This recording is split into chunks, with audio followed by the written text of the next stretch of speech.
Good afternoon, and thank you for joining us. This is Niger Delta Today. My name is Xavier Robert. Here we interrogate the policies, decisions, and developments shaping the future of the Niger Delta and the nation at large. Today we turn our attention to an issue that sits at the intersection of justice, security, governance, and peace building. Across the Niger Delta, many communities continue to bear the scars of years of conflict, environmental degradation, and military operations, even as governments at different levels work to sustain peace and protect the country's economic lifeline. But can lasting peace truly endure where legitimate grievances remain unresolved? That is one of the critical questions we'll be asking this afternoon, myself and Sifon Ode, this terrific Tuesday afternoon. Sifon, good afternoon to you. Good afternoon, Sylvia. Yeah, I'm okay. How are you? Terrific Tuesday. I'm doing fine. Indeed it is. Even though, we're still receiving reactions from here and there regarding the aftermath of the floods in the south. Akwa Ibom and Cross River seems to have taken the biggest hit. Yeah, it's really an unfortunate situation, and I think it's really prevalent in the Niger Delta region. Well, since we're surrounded with water, it's only explainable. Yeah. So let's start with that. That's our story of interest for today. And torrential rain, which triggered a landslide in Ikorawatin community, Calabar municipality, across Cross River State, has left 4 siblings dead, including a tanker driver. And the tragic incident occurred just 3 days after flood waters claimed the life of a 1-year-old child and destroyed property worth millions of naira along Mine Avenue by Atu Street in Calabar, South local government area. The deceased siblings identified as 18-year-old Bright Kingsley Edu, Godfrey Kingsley Edu, who is 12 years old, Daniel Kingsley Edu, 11 years, and Richard Kingsley Edu, 10 years, sons and daughter of Mr. and Mrs. Kingsley Edu, were buried alive alongside a man identified only as Mr. Odo, a tanker driver attached to a fuel depot. By the time community youths walking through the night with bare hands and shovels finished digging through the rubble, all 5 victims were recovered dead. Speaking at the scene, a distressed Mrs. Edu, a Waterloo farmer who lost not just her children but everything she owned, could barely find words for her loss. The 4 children were buried shortly after their bodies were recovered, while the remains of Mr. Odo were deposited in a morgue, with his family left to grapple with the sudden loss of a breadwinner who had simply been doing his job on a stormy night. Meanwhile, we can confirm that the governor of Cross River State, Senator Basio Tu, has consoled with families of Calabar tragic flood and landslide that claimed lives. Governor Tu, while paying a visit to some of the victims, expressed deep sorrow over the recent incident, describing the destruction and loss of lives as heartbreaking.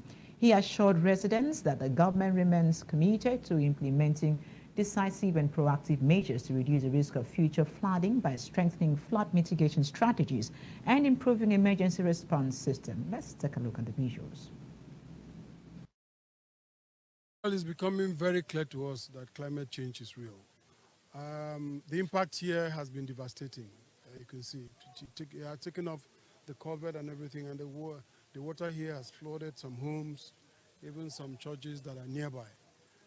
And I believe that the immediate urgent action we have to take here is to ask the Commissioner of Works to immediately get this thoroughfare opened and then get a proper culvert here and then try to channel the water properly of this particular location so that people here can reside peacefully. It's clear that the climate change has moved certain things beyond what were planned for in the past. Most of the drains have to be expanded, more channels have to be created. Take this to the National Economic Council where we have to discuss, because there are some really fundamental structural issues that are involved, particularly with a coastal state like ours, Cross River State, with one of the longest, what I would say, coastline. Well, there you have it. Cross River State Governor Senator Basio Tu reacting to the recent floods in Cross River State, which, of course, has also been witnessed in other states of the Niger Delta, specifically the South. But then, to speak on some of these issues and the role of climate change in all of this, and of course, what should be the consciousness of governments at all levels, including citizens, because it's a shared responsibility. Environmental rights advocate Dr. Leo Asukwa speaks to us virtually this afternoon. Good afternoon to you, Dr. Sukwor. Thank you for joining us. Thank you. Good afternoon, my brother. It's a good time to have you here. Okay, Thank you for joining us. Well, we've seen a lot of mishaps occasioned by the recent flooding in the South, specifically. We saw that tragic event in Cross River State resulting in a landslide where, sadly, a family lost 4 children, and also a tanker driver was said to have lost his life as well. Well, the governor of Cross River State visited the scene and spoke about the impact of climate change. He seems to mean that they're just realizing that the effects of climate change is gradually being felt in a tragic way, so to say. But is this just happening now, or have we always known that this is here with us, but then we're not paying too much attention? It's only when events of this nature occur that you see government running helter-skelter trying to fix things. Okay, yes, it's the same, adverts and publications we've been making, trying to bring people to understanding what the environment is actually all about. But the point is, people refuse to see, even when we keep on talking about this environment every now and then. So at every point, this thing will always come. Before rain starts falling, people should be able to know that every time you have rainy season, there is that how do I say it? There's that percentage of preparedness that should be on ground before we have rainfall. Because as it stands now, everybody will be blaming the government, will be blaming the government should do this, government should do. Yes, I know. Even the government did not even prepare for this, and then the individual. In fact, let me shock you. Today I had to go around and see the number of drainages that are stopped in Uyo. Those things. Do you expect the government to come and tell people? And remove waste that people have actually dumped in the drainage system and then block those drainage systems? Government have made roads. Government have constructed drainage system, and then they try their best. It is our responsibility to see that these drainage systems are not blocked. But every now and then you keep on talking about this and talking about it. And then people living in the lowland should always know that when rain starts coming, there are signs. In fact, the rain that made this started in the night. And people, when you see that rain falling continuously and the volume is coming, the volume of water is coming up, people should be aware that this thing will happen. And then what was the preparedness before now? There wasn't anything to do. People, it is even now that government are even, trying to see how they can remove and clear drainages so that water can have a free flow. This was not supposed to be now. It was supposed to be the dry season, preparing or trying to give way to what rainy season, or when rain started. That is the exact time that those things were supposed to be done to avert it. I keep on saying that we should always be proactive, not reactive. But in our situation, we are reactive. We wait for it to happen. And then by the time it happens, we now run around to see how we can make headlines that government have given relief. Why are we giving relief when we've even lost lives? Imagine such family. And if things were supposed to be, it should be a routine that we are preparing for rainfall. And then since we are preparing for rainfall, and remember, the body that are actually in charge of, giving us analysis of the volume of rain we are going to have in a season, the Meteorological Center, are actually doing their best to see that we have this update and every day and day. But people do not listen. You know why they don't listen? The environment is quiet. You wake up in the morning, you go to market. You wake up in the morning, you go to business, and the environment is there. And then you can quickly, and then you can carelessly or anyhow throw things into the gutter and throw things. It is our fault. It is our fault. Poor construction, people that are supposed to take care of construction, they will go collect money from people and then allow you to build on the waterways. What did we expect when we do this to the environment? The environment will shout one day, and that is the shouting. And when it shouts, it's going to take life. And I keep on let's saying also look at the other causes of these natural disasters. The one that happened in Calabar Crossing, which was a landslide. Apart from the blocking of drainages, really say also causes this flooding. Let's look at the other causes that might lead to this natural disaster that we experienced recently. Yeah. And then if you look at the landslide, that particular place must have had a slope or ravine around there. Land will not just, in Nigeria, we are so blessed that we don't have much natural disasters that are, like take us so much on our ways. Most of the natural disasters that occur in Nigeria are man-made. We caused it. Because if you want to say, okay, you cannot just sit on the land and then the land would begin to, before you have landslide, there must have been a slope, a ravine or somewhere, so that when water gets in and soak the land to a certain level, and then you have this other one pull out. So it's not people that live close to ravine should get prepared that this thing can happen at any time, and then land will not just, a plain land or a table land cannot just sit on its own and sink down. It's not possible. It is only land that are actually close to where you have depression and all that, to kind of topography, that you now know that by the time water soaks and then keep on soaking the underground, the compactability of that ground, it cannot hold that pressure again. And then you see the slide coming in. So this landslide that happened in the Calabar, Cross River State, was supposed to be abated if government, one, had actually monitored it, because sometimes government will tell people. Let's take a breather here, and we'll return to continue this conversation right after this breather. Stay tuned, please. Every second, a story breaks. President Tinubu has formally presented the 2026 appropriation bill to the National Assembly. The nation reacts. The world shifts. History moves in real time. Before the noise, before the opinions. One screen keeps you connected. From the headlines shaking the nation to the stories everyone talks about tomorrow. Stream anytime, anywhere. When the story matters, you know where to turn. ADBN. A part of you.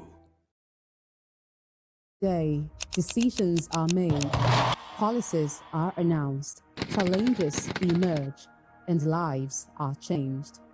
But beyond the headlines, beyond the politics, beyond the noise, are the conversations that matter.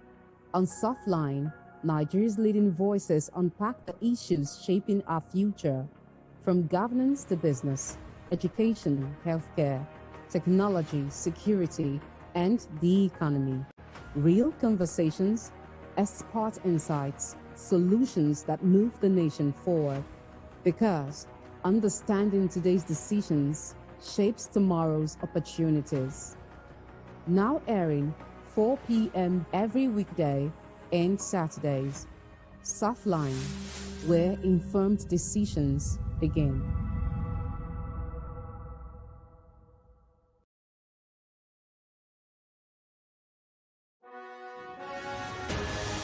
The global business is never static.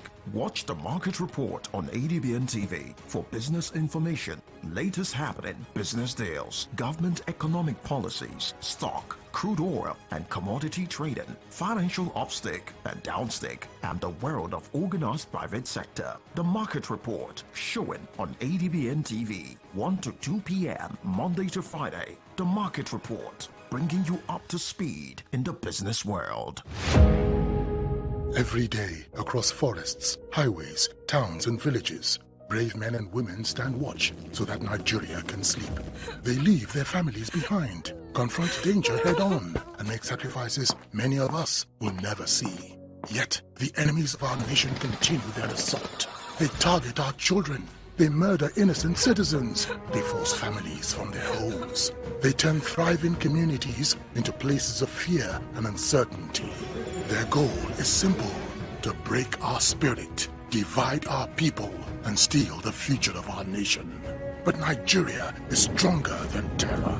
As we demand greater accountability, stronger security measures, and more effective action from those entrusted with our safety, we must also play our part. Support our security forces. Salute their gallantry. Stand with those who stand for us. If you see something, say something. Let us be our brother's keeper. We must never surrender to fear, despair, or hopelessness. This is not the time for division, not by tribe, not by religion, not by region, not by political party. Because terror recognizes no ethnicity, no faith, and no ideology. Its enemy is all of us. And together, united as one people, we can defeat it. For our children, for our communities, for our future, for Nigeria. Join the movement. Stand for our country. Stand for one another. Hashtag Unite Against Terror.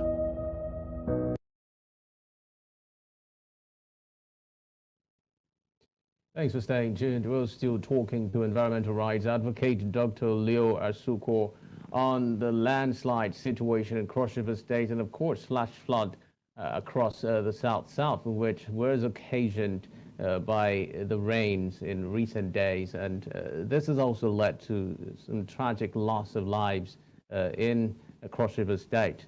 And, of course, a loss of property in Akwa Ibom State. Well, Dr. Leo Asuquo, if you can hear me, we also saw the governor of Cross River State making a reaction to these developments in Cross River and also speaking about government's commitment towards addressing these issues and forestalling a reoccurrence. But a lot of residents would consider this the usual narrative when events of this nature happen. Of course, government is expected to come out and make one statement or the other, reassuring residents. But beyond reassurances, what should be on the consciousness of every government of the South in terms of addressing these issues of flooding in the region, especially considering that it's a two-pronged affair. It's not just the people who should be blamed. The government has its role to play in all of this. When you look at constructions across the South, and when jobs are not properly done, of course, we know that this is going to lead to disasters of this nature. What is the role of government in all of this, and how much work do they have to do in terms of sensitizing the people thoroughly to be aware of their responsibility as well? Okay, the role of the government in this issue is actually that they need to monitor. They need to monitor and then see where people are actually living. And then the Ministry of Environment have the ability to actually ascertain if this environment is actually good enough for somebody to stay. Because for a natural disaster to occur, there must have been warning. It's just like when you see maybe building collapse, there must have been warning. But the point is, most of the times, even when the department that are responsible for this are trying to raise alarm on this issue, people would not go out until something happens. So government need to sometimes you need to use force and bring them out of there. Because it is when it happens like this that everybody would. I want to actually say the governor has really tried, going there to give relief material. But we should move away from always giving relief material. We should be proactive. Proactiveness is that before rain starts falling, people should look at, those that are concerned about the environment, should look at the environment and find out what we need to do in all this environment. Because already we have areas that are, like for instance, I told you, like I said earlier, before you have a landslide, the people that are actually living there are living close to depression or where you have ravine or something. A plain land cannot just sit on its own and then, collapse. It is only when you are living close to depression, and then you that is living close to depression, you should be aware that one day this thing will happen. It's not that the ravine is so many meters away. You don't know what can happen within. So all those areas are areas that government should mark out that people should evacuate. People should leave those areas and go to areas. Then apart from that, government should be proactive in a sense that let us have the mind of preparing for natural disaster, even when we don't have them occurring, so that we don't keep on going there to take action when it has happened already. But we should prepare our mind, and then let people be aware. If even when you give this notice and they don't... Your point is duly noted, Dr. Leo Asuquo, environmental rights advocate. Thank you very much for speaking to us on this issue. We appreciate your time and company on the program this hour. We apologize as we interrupt this program broadcast to bring you a live transmission of an ADBN event. Will please be allotted only 3 minutes And the Speaker has also directed that we please inform everybody to please rest on the established protocol for want of time. The Speaker, Kogi State House of Assembly, Right Honorable Yusuf Umar, Speaker, Zamfara State, Right Honorable Biliamino Ismaila Moriki, Speaker, Jigawa State, Right Honorable Haruna Aliyu Dangiating, and Speaker, Plateau State, Right Honorable Daniel Nanlong, and other speakers of state assemblies, we welcome you. Your Excellencies, our next speaker for his goodwill message is a man who is driving reforms in the health sector, ensuring there is effective implementation. I'm talking about the Coordinating Minister of Health and Social Welfare, Professor Mohammed Ali Pati, CON, for his goodwill message. Please, a round of applause for him.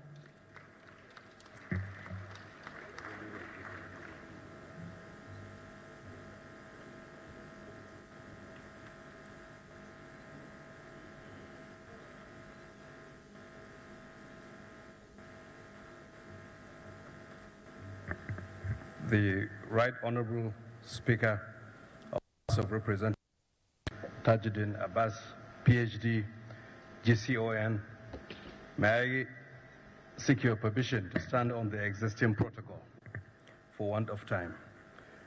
Let me begin by thanking you, Mr. Speaker, and all the principal officers of the National Assembly and leadership of the National Assembly for convening this National Assembly Open Week 2026 and for bringing us all together to reflect on the successes that have been accomplished in the 3 years of the 10th Assembly. And the topic that you've chosen is quite timely, focusing on advancing transparency, inclusiveness, as well as reform in our national journey. I want to congratulate the National Assembly for your steadfastness, for your focus, and for the rigor with which you exercise your constitutional mandate over the last 3 years. You've got many major important reforms, strengthen citizen engagement, and foster stability in our democratic journey. I want to start also by acknowledging that at the outset of the 10th Assembly, this country, I believe, had significant issues that were on the ground. In 3 years' time, I think we have seen move towards healing, reunifying, and inspiring this country in line with the renewed hope agenda of His Excellency President Bola Ahmed Tinubu. The exemplary leadership and the collaboration with the executive, I believe, sets an important foundation for continued progress, for charting a way forward for this country towards a prosperous, peaceful future. The consensus building that you have forged, I believe, will encourage the Nigerian polity to better. I thank you, I congratulate you for your leadership, and congratulate all the members of the National Assembly for their excellent collaboration with the executive. Thank you very much.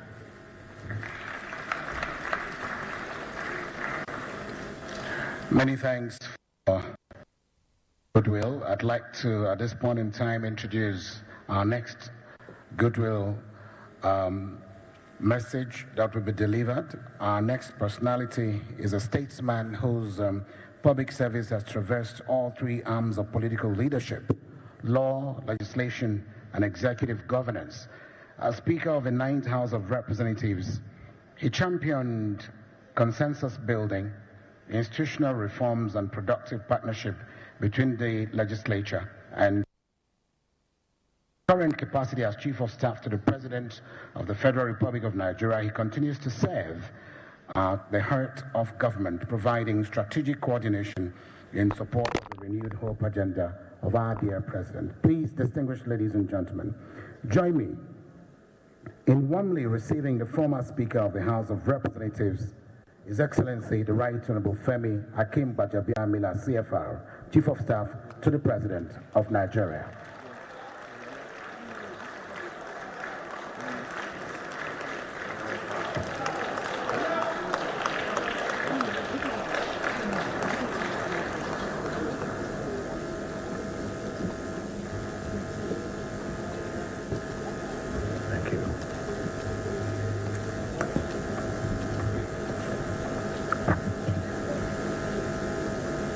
Thank you for that applause. I think I understand why. God bless you all. Mr. Speaker, my honorable colleagues, allow me, as instructed, to stand on the protocol as established. I am delighted to join you at the 2026 National Assembly Open Week. I bring warm greetings from His Excellency President Bola Ahmed Tinubu, GCFR, and congratulate the leadership and members of the 10th National Assembly for sustaining this important platform for public engagement. Now, returning to the National Assembly is always deeply personal for me. This is not merely a place where I once served. It is an institution that shaped my understanding of public duty. Facilitate this for foreign. That shaped my understanding of projects. With the teeming population. Democracy works best when citizens can see it, when citizens can understand it and participate in it. The theme that you have chosen, 3 years of the 10th Assembly, advancing transparency, inclusion, and reform, speaks directly. A koda yaushe yara na suna kokarin koyon karatu, guje-guje cikin wasa na rage musu kuzari.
We apologize as we interrupt this program broadcast to bring you a live transmission of an ADBN event.